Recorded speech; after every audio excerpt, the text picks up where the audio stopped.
HUD released their 2014 HMIS Data Dictionary and Data User Manual on May 1st. We've had just a very brief, short amount of time to go through them, and we've kind of put together some highlights for you all so you all can kind of be on the same page with us as far as what to expect in these new data standards from HUD. So first of all, one of the big changes is the HUD partnered with both the Department of Health and Human Services, HHS, and also the Department of Veteran Affairs, known as the VA, to set standards for not only the HUD-funded programs, but all other federally funded programs that deal with assistance and homeless and in the community. So you'll notice in these standards, not only has HUD put their data requirements in there, but you'll also see HHS and the VA, which is new, as you all know, with SSVF programs. There was no data standards before. We just kind of went with what we had. So we are excited that HUD has partnered with all the other federal partners. In the past, HUD does release guidance, and sometimes it's a little give and take on the COC's part, what we kind of read into it. One of the most specific guidance that HUD released was the preference among all federal partners that only the program project specific elements required be visible to the user. For example, in our current system, we have a question called extent of homelessness. This question was put in by KYHMIS, the Kentucky Interagency Council on Homeless.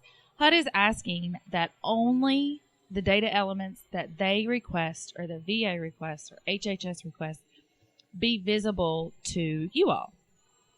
With that said, you as a partner agency can always request HMIS to insert additional questions. I know some of you all deal with percentage of medium county income, or the other big one that you'll notice has been removed is zip code. If at any time that's important to your program or your research, the data that's collected for your boards, we can always and are very willing to put that back into an assessment for you to use and report on. Also, there may be some decisions made by the COC board as far as what gets added at the local level above and beyond these HUD or VA or HHS requirements. So, a couple things to remember. COC is a continuum of care. There are 3 continuum of cares in Kentucky. There's Lexington, Fayette County. There's Jefferson County, Louisville area. And then there's the balance of state. This presentation is geared towards the partners that provide services within the balance of state. Even though it's a broad overview and everyone both in Lexington and Louisville will abide by these restrictions and these requirements, this presentation is more geared to our partners in the balance of state. So, in the balance of state, we also have COC programs. So when you say I am a COC funded or I have ESG funding, these are your programs. Inside each program are projects. So if your program is HOPWA, you then have projects, whether it's STRUMU, hotel, motel, housing, informational assistance. Those are your projects. Same thing with ESG. ESG is your program, and then you'll have within it different projects. Always be mindful, HMIS user is the actual person who puts in the data. HMIS lead for the balance of state is KHC, and KHC holds system administrators, which are in charge of the implementation of the HMIS system to all our partners. So also be mindful of collection points. We talk about when and where to put data and how to put data in the system. There is 5 different times or different places that you will input data. There is record creation, which is the original creation of the record. This is someone's name, their social security number, that hard-coded information. Then there's project entry, which you all are used to. You'll only do that once, as a person only enters your project on one day at one time. There can be multiple updates. This is when income changes, non-cash benefits change. Then you'll do one annual assessment every year. That's every 365 days. And then there's always an exit. And that just happens once. And it's when the person leaves your program. So, Universal Data Elements. We often refer to these as UDEs. So HUD has given us guidance that any project, federally funded or non-participating in federal funding, so these can be a faith-based, food bank, it can be any agency that doesn't receive HUD funding, but they do participate in HMIS, are required to collect or make an attempt to collect all universal data elements. There's 15 total that they would have to collect. So anybody who opts into KYHMIS would have to at least collect these basic 15. They've changed a little bit. They've grown a little bit in size. I know you all collected, a lot of y'all collected anyway, but there's destination. We always have encouraged head of household in relationship to head of household. However, now they are required. The client location is a new one, but for those partners in the balance of state, this will be hard-coded, and so actually you won't be answering this. What has happened is in several other states, they have maybe up to 48 different COCs within one state. Well, one agency may operate a program in 7 different COCs. When it came report time, they were having a difficult time determining what client was served in what COC. So what HUD has done is put in a COC code within a client record, and they've called that client location. All it is that standard KY 500. It'll be selected and preset for all your clients, so you'll never really have to set KY 500, but that's what client location means. The final one is length of time on street or in an emergency shelter or safe haven. This is the new chronically homeless question, so instead of chronically homeless yes or no, you're now going to see a sub-assessment that talks about chronically homeless, and we'll talk about that here in just a little while. But those are your additions to Universal Data Elements. I do want you to be aware of zip code. Zip code has been removed not only from Universal Data Elements, but also from any required data element for any federally funded program. Now, we do have concerns internally about this because we use the zip code so much for reporting for boards and for senators and House and stakeholders and local advocacy that we as a COC and the COC board may ought to put that back in because we do use it so much. But I do want to make you aware you will not see it going forward in this presentation just because it has been removed by HUD in the VA and HHS. So the first big change, or the next big change, is the replacement of don't know or refused. So now instead of just one big broad category of don't know or refused, you now have 3 options. The client doesn't know, the client refused to answer, or data not collected. Give you a little background. HUD's original intent of don't know refused was that the client didn't know or the client refused to answer. And what they have found is happening is the staff actually are the ones who didn't know or the client refused.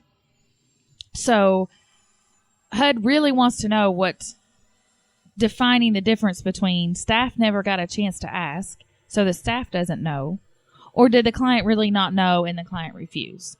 So client doesn't know, client refused is when the client, you're speaking with the client and they say, well, I don't know, I don't want to answer that. Data not collected is when the staff did not collect the information. The staff doesn't know the answer. A good example of that, and it came from an emergency shelter in the balance of state. Emergency shelter, client left, said they were going to Kroger's to get milk, and they never came back. So the answer to their destination and the reason for them leaving is data not collected. She just honestly didn't know where they had gone.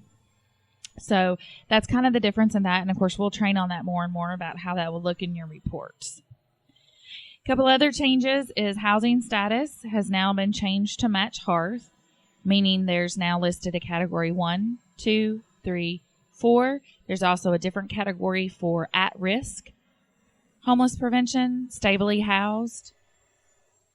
So it'll match what your actual eligibility for your clients will actually match the housing status now, which is good. Any 30-day reference has been removed from income or non-cash. So we've been kind of operating under what they look like the date of entry, and don't worry about 30 days prior, which is correct. The only difference is HUD is now going to actually officially remove that term of 30 days. and the income and non-cash benefits.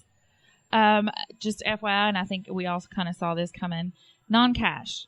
So under non-cash originally, you had some health insurance stuff, Medicaid, Medicare, state health insurance. Anything to do with health insurance has been removed. And it's actually been added as a completely different sub-assessment that's called health insurance. So now you'll have income, non-cash, and then health insurance. And it basically rolls the same way as income and non-cash does from what we can determine from the data standards. It's just kind of separated out on its own. So also something else that has changed is, once again, just like chronically homeless, HUD is really trying to determine who has self-reported a disability and who actually has a disability that has been confirmed by a doctor or physician. So each disability now has a new set of sub-questions that follow up that disability. And we will touch on that here in just a minute. And like I said, chronically homeless, that whole status has been expanded to about 4 different questions. And we'll go through those too. So one thing that I did enjoy about these new data standards is certain federal partners have laid out exactly what we should say for your services provided. We always wonder, when someone calls and says, can I add this service? Can I add that service? And, and as far as HMIS staff, we don't know if that is a eligible service. Well, now PATH, Runaway Homeless Youth, HOPWA, and the VA have laid out very specific services in the system that we are to list. We can't change them. We cannot prove any other services based on the project type. They give us a very expansive and exhaustive list of the services that are included inside those program types, which is nice.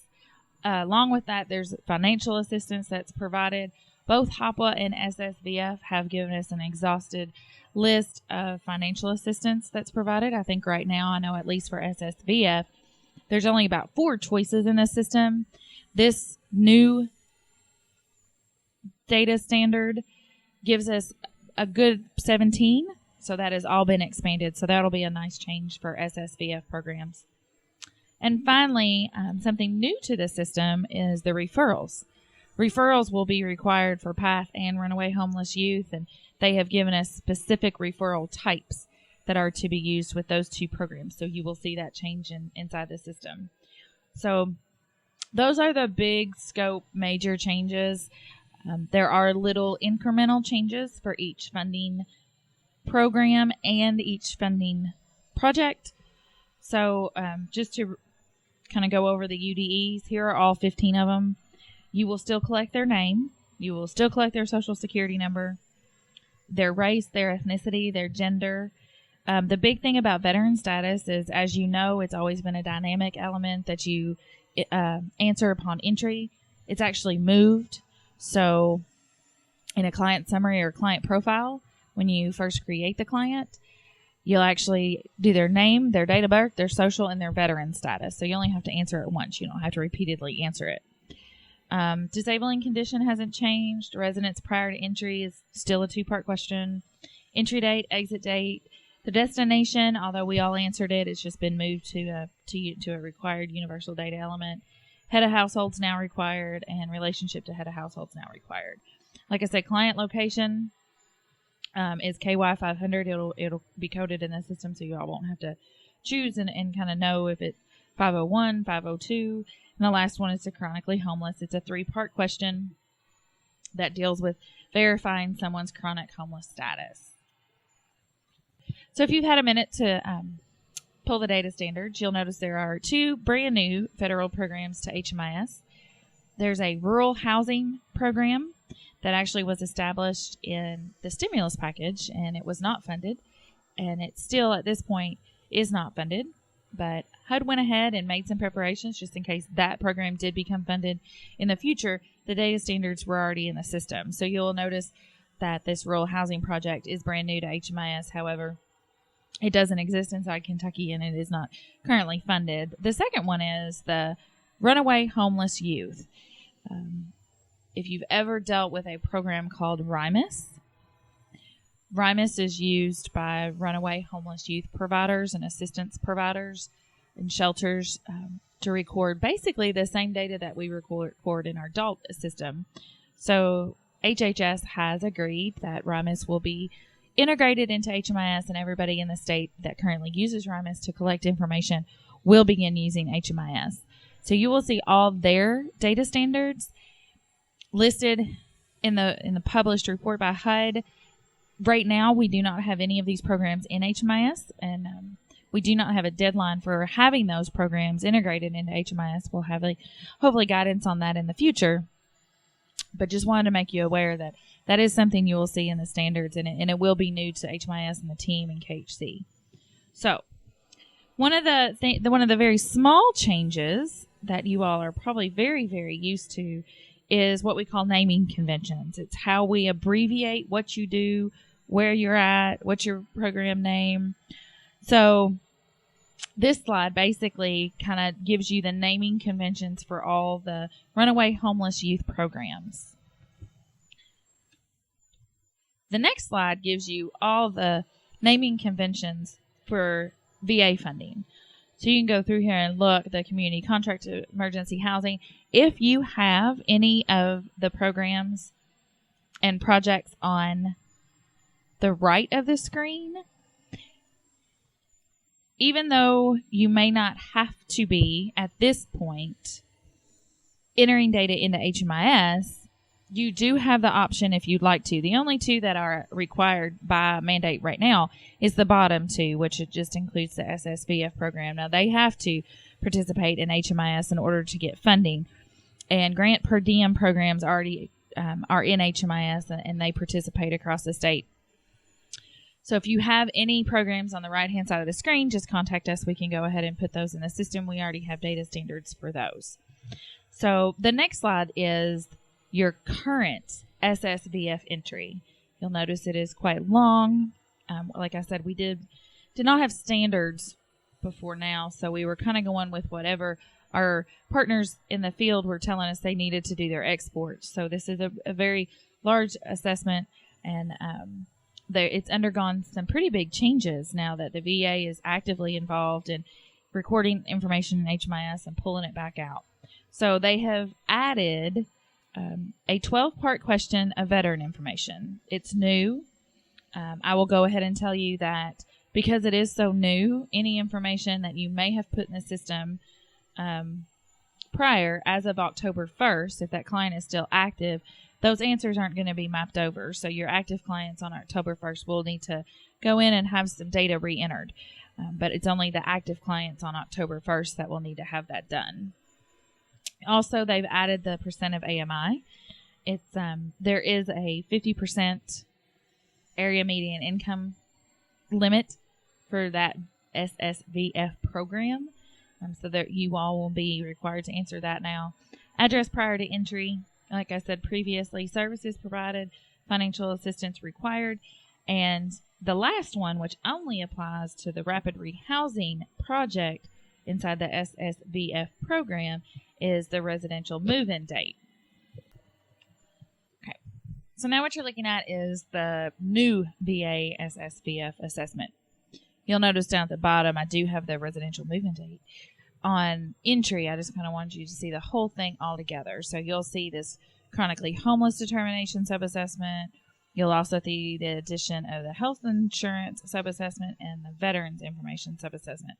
So probably not a lot of condensing about the questions. It just condensed how it looks on the screen. So definitely more information to come on that. And then the next slide is the current VA SSVF Interim. So on the top, you'll see your current one. And on the bottom, you'll see your new one. And on the next slide is the exits. On the top is your current. And on the bottom is your new one. The next program that underwent a lot of changes is PATH. Again, PATH was not in the original 2010 data standards, so SAMHSA and HUD have really had time to iron out exactly what they want PATH to look like, and they've added it with the new naming conventions. So if you do administer a PATH program with either street outreach or services only, those are your two new naming conventions. And then on the next slide is your current PATH entry. Look, again, it is pretty long. PATH has undergone major changes, not necessarily in the data that's required at entry from the client. Their major changes have come in their service and referrals and your PATH status. Now, we are waiting for policy decisions about collecting income and non-cash benefits and health insurance information, and some questions about connection with SOAR information. At this time, we need some policy decisions on how to set that up in the system. We will let you know as soon as those decisions are made if you will be collecting that information. This currently is your new PATH entry.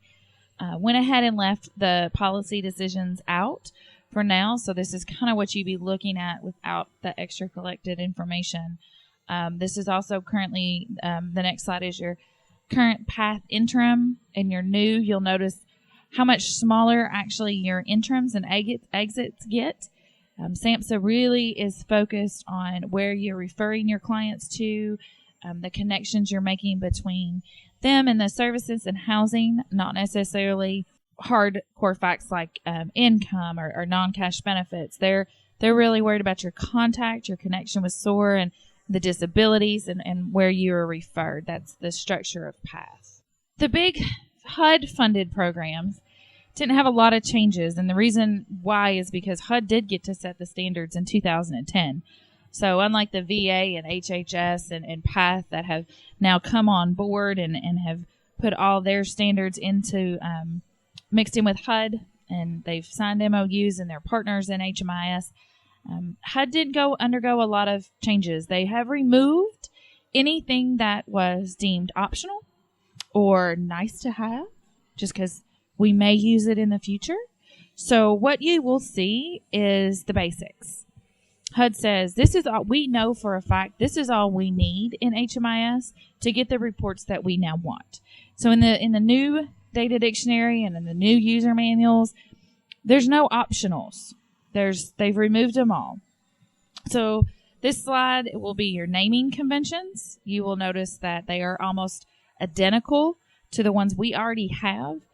Currently in the system, we use PREV for homeless prevention. That's going to change to HP, which just stands for homeless prevention. And the last one, if any of you all are the 20-year use requirement, you can be a permanent supportive housing or just a permanent housing only kind of grant, but you are an SRO. Your naming convention is going to change in HMIS, but that's the only major difference. This is your current COC entry.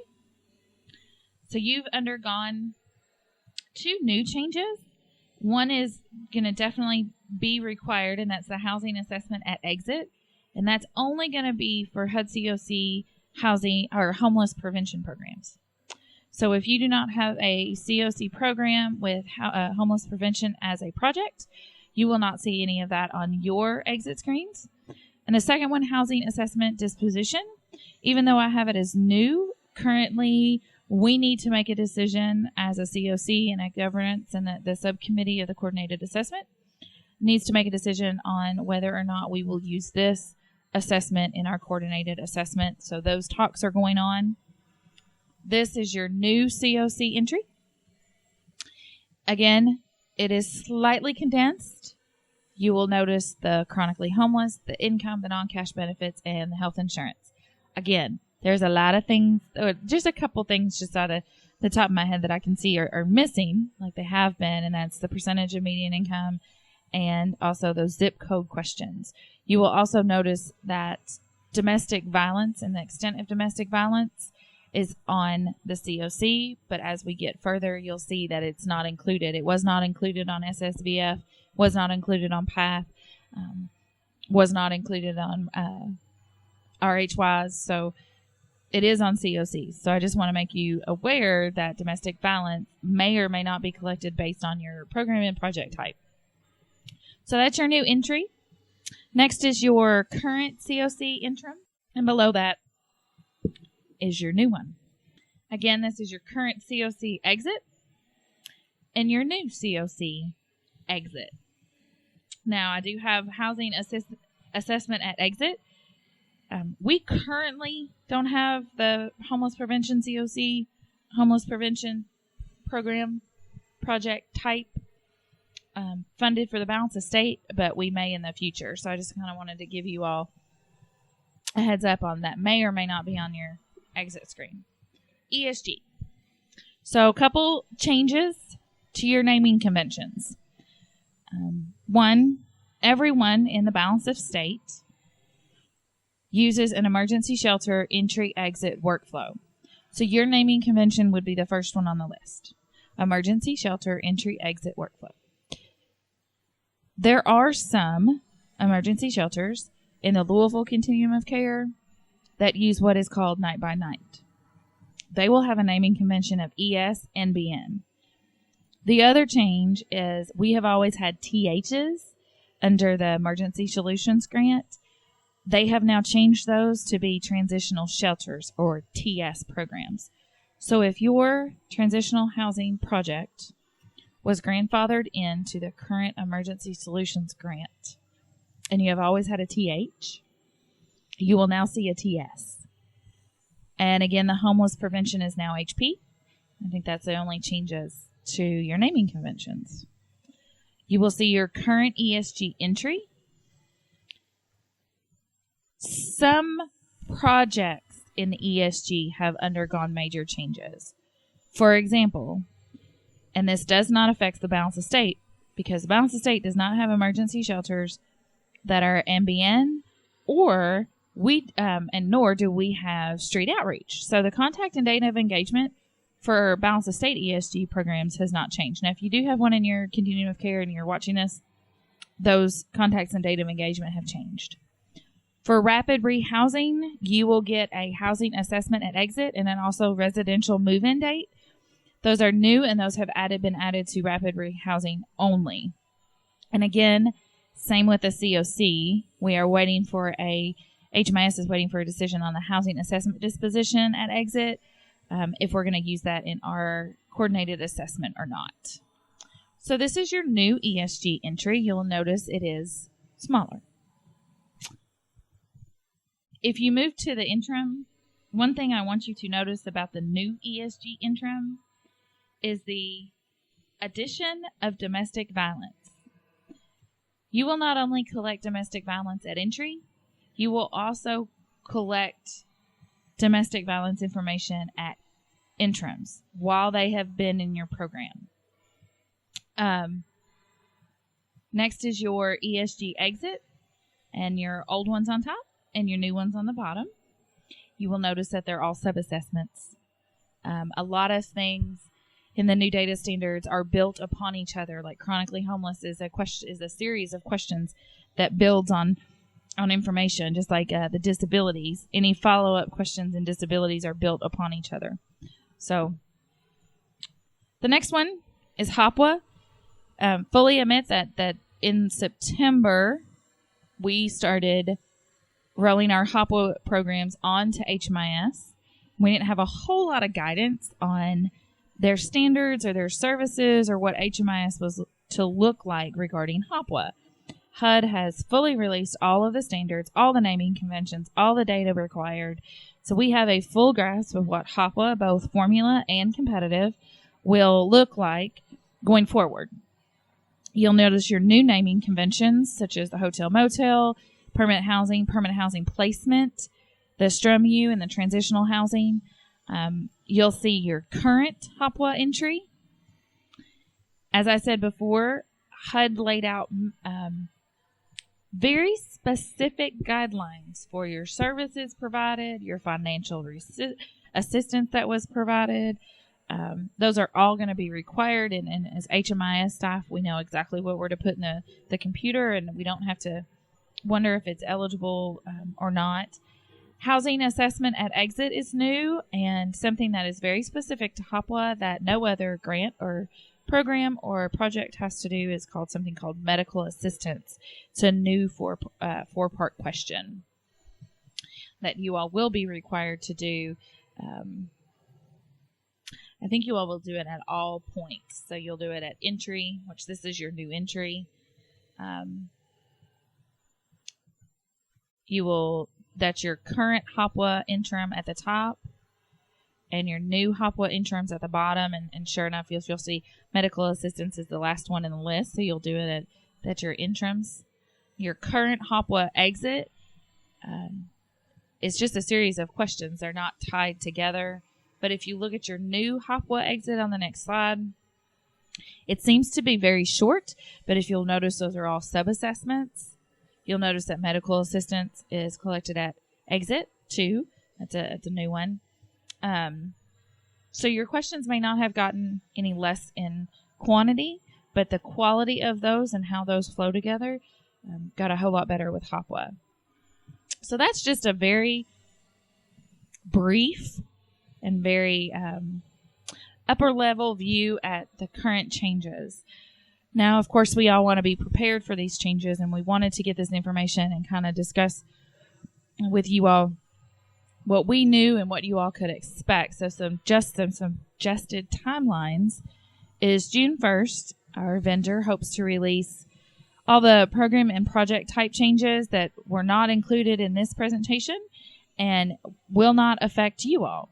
What happens is there's a chunk of information that affects how we report our housing inventory count, bed counts, we report on the AHAR, how we fill out a COC application, competitive application. Those are all something that the HMIS system admins do on the back end. And those changes to those data elements will be put out first.